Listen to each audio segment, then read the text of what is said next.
wassalatu wassalam ala ashraf al-mursalin. Bienvenue mes chers élèves dans cette série concernant le programme du tronc commun international sciences. Dans cette série, on va voir toutes les leçons du programme avec les exercices, les applications et parfois quelques sujets d'études bien choisis. On va commencer aujourd'hui par la première leçon concernant l'ensemble des entiers naturels et quelques notions d'arithmétique. Je précise bien que l'arithmétique aura un prolongement dans l'année deuxième bac pour les sciences mathématiques. Pour cette année tronc commun, on va seulement voir quelques notions qui vont nous être utiles dans les prochaines leçons de point de vue calcul, etc. L'ensemble des entiers naturels est noté n. L'ensemble n, c'est l'ensemble des entiers naturels. On commence par 0, 1, 2, etc. Et c'est un ensemble qui est infini. On va donner maintenant le résumé du cours concernant cet ensemble-là, l'ensemble n.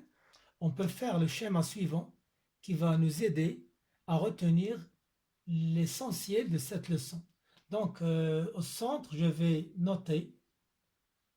Je vais maintenant essayer d'utiliser une carte mémoire qui va nous aider à retenir les paragraphes de cette leçon.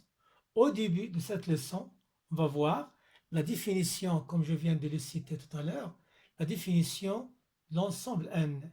Donc, définition, l'ensemble n, c'est l'ensemble des entiers naturels, commençant par 0, etc. On va définir l'ensemble n étoile. N étoile, c'est l'ensemble n privé du nombre 0, l'entier naturel nul. Donc, en faisant la définition de n, on va voir quelques propriétés. Donc, si vous voulez, on peut voir que chaque nombre entier naturel, il y a un nombre entier naturel que le suit. C'est le n plus 1. Donc, on sait que les nombres qui se suivent, la différence, c'est 1. On peut faire le précédent de ce nombre n. Ce qui précède, c'est n-1. Quand n ici est un nombre qui est non nul, évidemment, parce que ce qui précède 0 n'appartient pas à n. Donc, on va voir quelques propriétés de l'ensemble des entiers naturels n. Ensuite, on va voir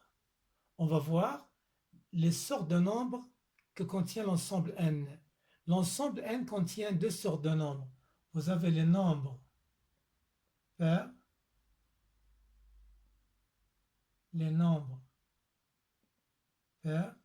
et les nombres impairs. On va discuter les deux sortes de nombres. Si on prend un nombre n entier naturel, on va dire que n est un nombre qui est pair si seulement si n peut s'écrire de la forme 2k, attention, avec k, un nombre entier naturel. Et on va dire que n est un nombre qui est impair, c'est s'écrire de la forme 2k plus 1, toujours le k est un entier naturel. Par exemple, pour les nombres qui sont pairs, vous avez le 0, vous avez le 2. Le 0, il s'écrit de la forme 2 fois 0. Le 0, c'est un entier naturel. 2, c'est un nombre qui est pair 2 fois 1. Donc 1 est un entier naturel. 4 est un nombre qui est pair 2 fois 2. 10 est un nombre qui est pair 2 fois 5, etc. Pour les nombres impairs, 1 est un nombre qui est impair. Pourquoi? Parce qu'il s'écrit de la forme 2 fois 0 plus 1. 3 est un nombre qui est impair. Il s'écrit de la forme 2 fois 1 plus 1. Par exemple, 11 est un nombre qui est impair. 2 fois 5 plus 1.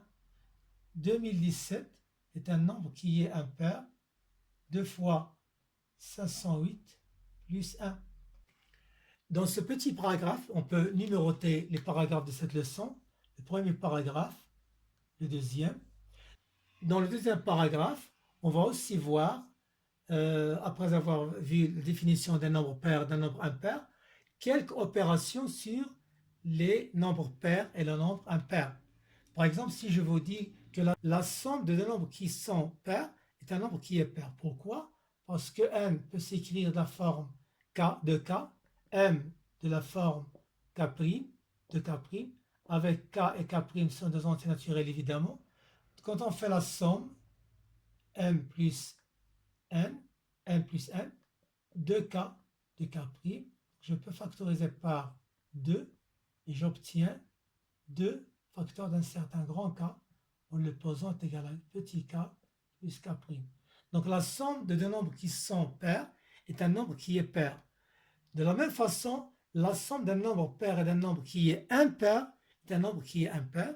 Et la somme de deux nombres impairs, c'est un nombre qui est pair. Dans ce deuxième paragraphe, on va voir un théorème très important qui dit que quel que soit n entier naturel quelconque, n entier naturel quelconque, alors le produit n plus 1 est toujours un entier naturel qui est pair. Autrement dit, il faut bien retenir ce théorème, est très important. Autrement dit, le produit de deux nombres entiers naturels successifs est un nombre pair. C'est un très important théorème. Je le souligne ici.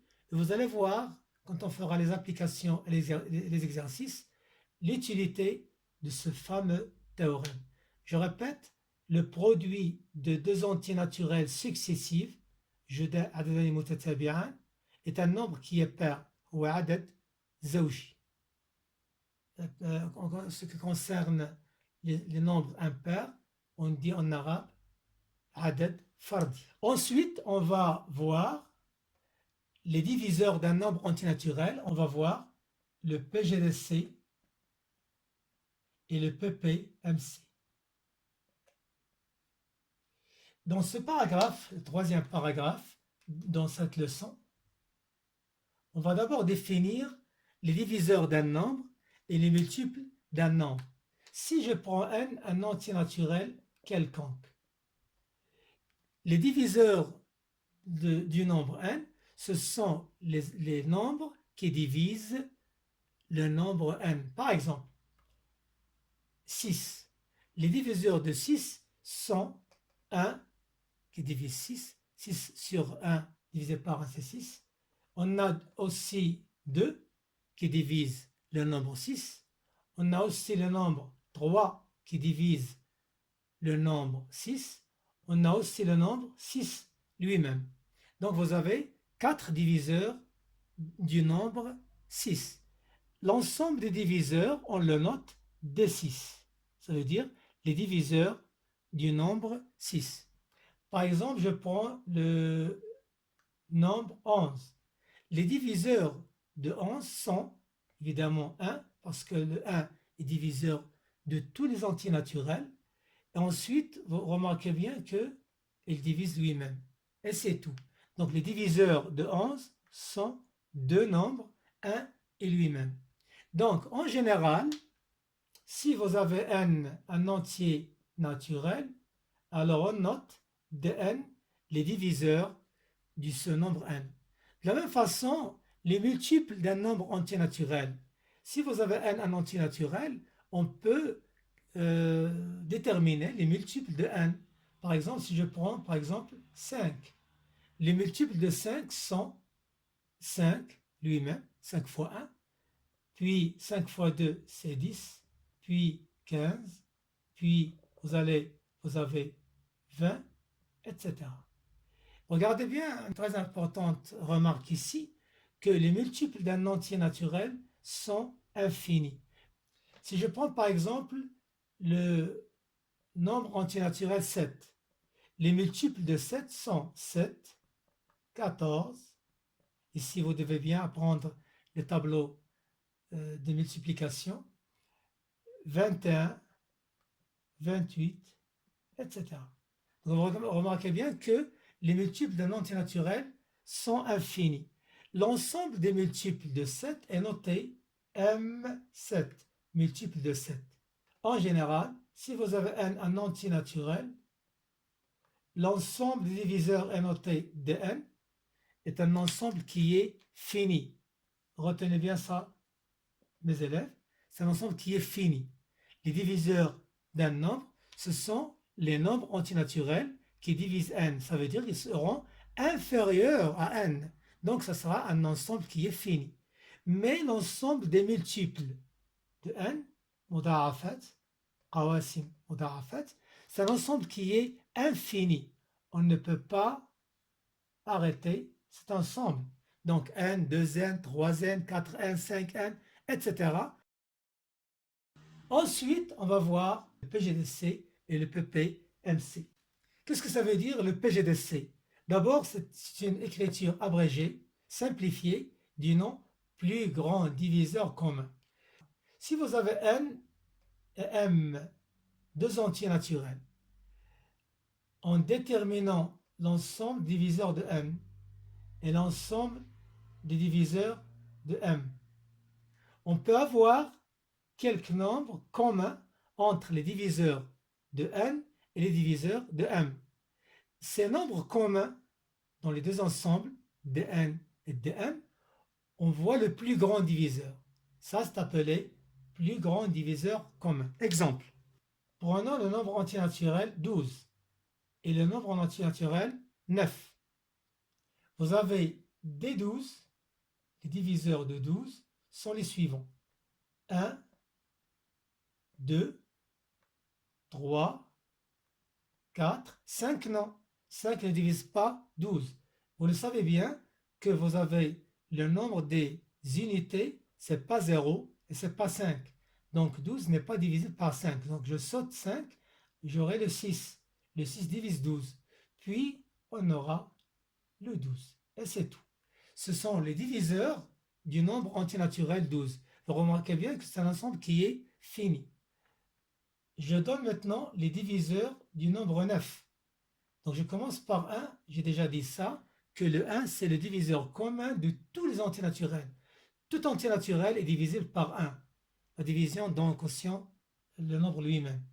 Donc vous avez ici 9 divisé par 1, divisible par 3, évidemment n'est pas divisible par 2 parce que ce n'est pas un ensemble, un élément, n'est pas un élément pair, c'est un élément qui est impair, donc il n'est pas divisé par 2, n'est pas divisé par 4, n'est pas divisé par 5, donc je saute déjà tous ces nombres, j'obtiens les diviseurs, ce sont 1, 3 et 9. Remarquez bien qu'il y a des diviseurs communs. Donc je cite ici le 1, il est commun entre 12 et 9. Vous avez le 3 qui est commun entre 12 et 9. Et c'est tout. Donc ici, j'ai trouvé deux diviseurs communs. Quel est le plus grand diviseur commun? Évidemment, vous le savez, c'est 3. Qu'est-ce qu'on écrit? On écrit le PGDC de 9 et de 12 est égal à 3. On utilise une autre notation du PGDC. Cette notation-là est la notation de PGDC, plus grand diviseur commun. Donc, vous pouvez écrire PGDC de 9 et 12 est égal à 3, ou bien la notation ici, comme vous le voyez, PGDC de 9 et 12, c'est si on veut déterminer le PPMC, et ça, c'est un autre nombre, le plus petit multiple commun. Donc, je reste toujours avec le 12 et le 9. Vous avez les multiples de 12. Je vais les citer, même si c'est un nombre qui est infini. Donc, on va commencer par 12, puis 24, puis x 3, 36, etc. Ça reste infini. Les multiples de 9 égale 9, 18, 27, 36, 45. Je m'arrête là. Vous voyez bien que en citant les multiples d'un nombre antinaturel, on trouve un nombre qui est infini, qui ne s'arrête jamais. Parce que ce sont des multiples qui s'accroissent de plus en plus jusqu'à l'infini. Ici, vous remarquez bien qu'on demande le plus petit multiple commun. En ce qui concerne les diviseurs, on prend le plus grand parce que ce sont des ensembles qui sont finis. On peut déterminer le plus grand. Mais pour les multiples, puisque c'est un ensemble qui est infini, on s'intéresse seulement au plus petit multiple commun. Vous voyez bien le 12. Vous avez 12, 24, 36, etc. Le 9, 9, 18, 27. Le premier multiple qui est commun, vous le voyez ici, c'est le 36. Qu'est-ce qu'on écrit? On écrit PPMC de 9 et 12 est égal à 36. On utilise une autre notation, comme tout à l'heure, PPMC, on l'écrit 9 PPMC avec 12, c'est 36. Donc la notation consacrée au plus grand diviseur commun, c'est la notation comme celle-ci. La notation consacrée pour le plus petit multiple commun, c'est un V comme ça. Donc vous pouvez utiliser PGDC de N et de M, ou bien la notation qui est devant vous. Pour le PPMC, c'est la même chose. Donc le troisième paragraphe, c'est ça la chose la plus importante, c'est de savoir déterminer les diviseurs d'un nombre, les diviseurs communs, puis le plus grand. Pour le PPMC, la même chose, on détermine les multiples de deux nombres n et m, puis on voit le plus petit des multiples de ces deux nombres. Ensuite, on va aboutir au dernier paragraphe de cette leçon. Ce sont les nombres premiers. Donc, quatrième paragraphe, le quatrième paragraphe, les nombres premiers. Al-A'dad Awwaliya. Dans ce paragraphe, la première des choses, définition d'un nombre premier. Donc ici, vous allez voir définition d'un nombre premier. On dit qu'un nombre est premier, c'est seulement si il admet deux diviseurs exactement, 1 et lui-même. Donc, si vous prenez un entier naturel n appartenant à n, quand est-ce qu'on va dire que n est un nombre qui est premier? Si seulement si dn est égal à 1 et lui-même. Usuellement, on utilise la lettre P pour les entiers naturels premiers. Donc, la définition d'un nombre entier naturel premier, c'est l'entier naturel qui admet deux diviseurs exactement, 1 et lui-même. Donc, on peut déduire maintenant le plus petit nombre premier dans n. C'est lequel? Attention, c'est pas 1, c'est 2. Pourquoi n'est pas 1? Parce que 1, les diviseurs de 1 sont 1. Donc, il admet seulement un seul diviseur. Donc, 1 n'est pas premier parce que les diviseurs de 1 sont seulement un diviseur. Donc, 1 n'est pas un nombre premier. Le plus petit nombre premier, c'est 2. Pourquoi? Parce que vous avez 2 admet 2 diviseurs exactement. C'est 1 et lui-même. Donc, c'est un nombre qui est pair et qui est premier. Et ça, c'est pour le 2 seulement.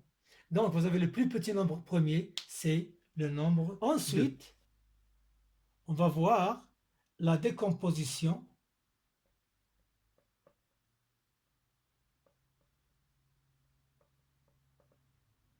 La décomposition d'un nombre entier naturel au produit de nombres premiers. Par exemple, si je prends le nombre, par exemple, n est égal à 6. Le nombre 6 n'est pas un nombre qui est premier. Pourquoi? Parce qu'elle admet plus que 2 diviseurs. Elle admet 1 comme diviseur, 2 comme diviseur, 3 comme diviseur, 6 comme diviseur. Donc, vous voyez bien qu'il n'admet pas 2 diviseurs exactement. Donc, ce n'est pas un nombre qui est premier. Comment je peux faire pour décomposer le 6 en produit de nombres premiers?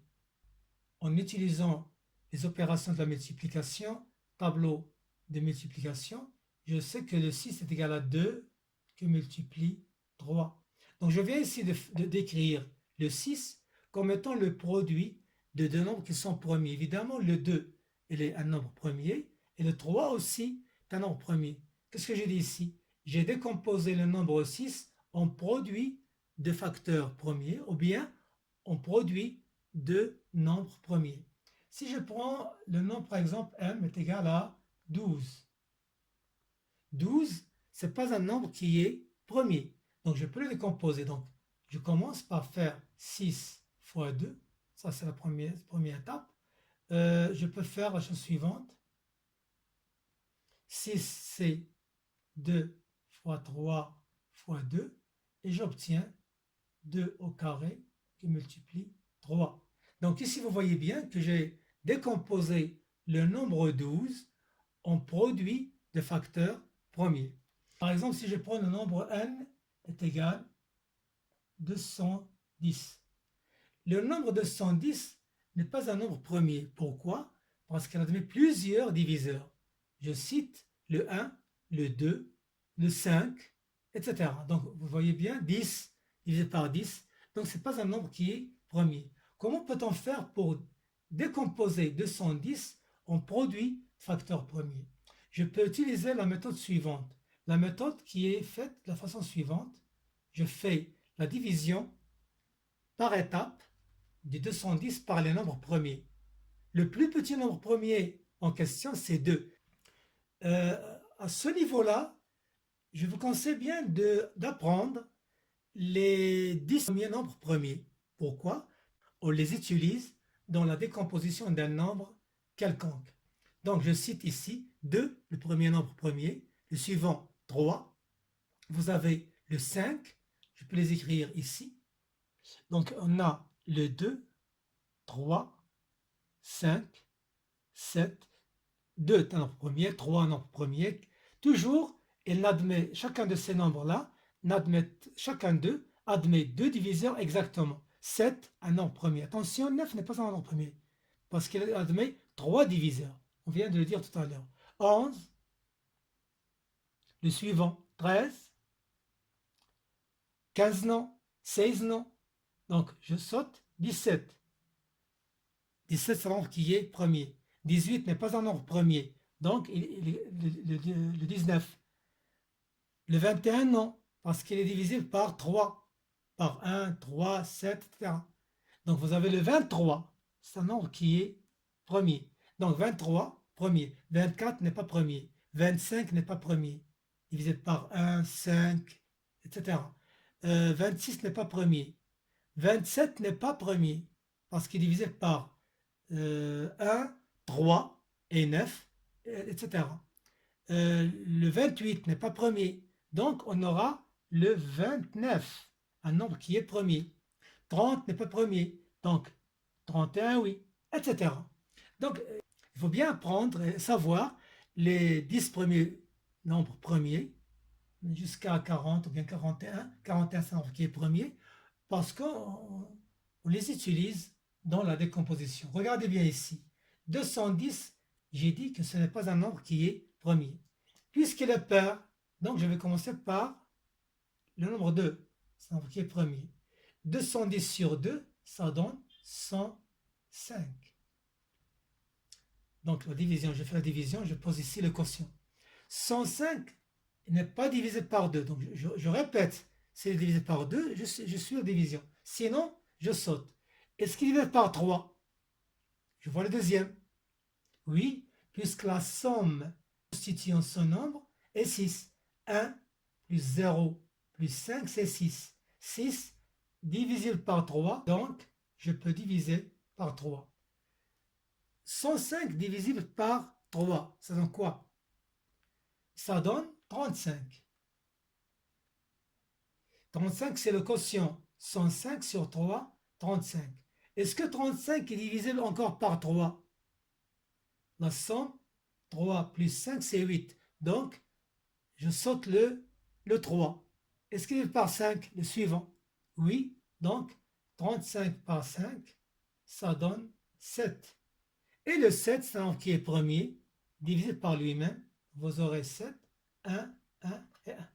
Donc, quelle est la décomposition maintenant? Donc, j'écris 210 est égal 2 fois 3 fois 5 fois 7.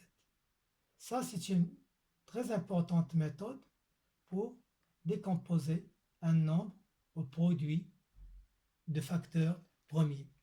Donc, c'est la méthode de la décomposition. En fin de cette leçon, toujours dans le 4e paragraphe, après avoir la définition, la méthode de la décomposition, on va voir quelques applications. Mes chers élèves, je vous signale ici que le 4e paragraphe concernant les nombres premiers, c'est le triomphe de toute la leçon. On va appliquer tout ce qu'on a vu dans cette leçon à ce niveau-là. Donc, vous aurez quelques applications. Comment savoir qu'un nombre est le premier ou non? Comment déterminer le PGDC, le PPMC de deux nombres, etc. Je vais terminer par un théorème très important qui est admis pour ce niveau-là de tronc commun international, de déterminer le PGDC et le PPMC de deux nombres en utilisant leur décomposition. Comment on fait? Donc, de nombres antinaturels quelconques. Je fais la décomposition de n, et la décomposition de m, on produit le facteur premier. Quel est le PGDC de n et de m? C'est le produit des facteurs premiers communs de leur décomposition munis de la plus petite puissance. Et le PPMC, c'est le produit des facteurs premiers communs et non communs munis de la plus grande puissance. Un exemple. Si je prends par exemple le nombre qui est 12, on vient de le décomposer tout à l'heure, on a trouvé 2 au carré qui multiplie 3. Je prends par exemple le nombre 36. Donc le nombre 36, c'est 6 fois 6, donc c'est 2 au carré qui multiplie 3 au carré. 6 fois 6, ça donne 2 fois 3, 2 fois 3, donc ça donne 2 carrés, 3 carrés. Regardez bien ici, si on veut déterminer le PGDC de 12 et 36, le théorème disait, qu'on admet, on prend les facteurs communs des deux décompositions.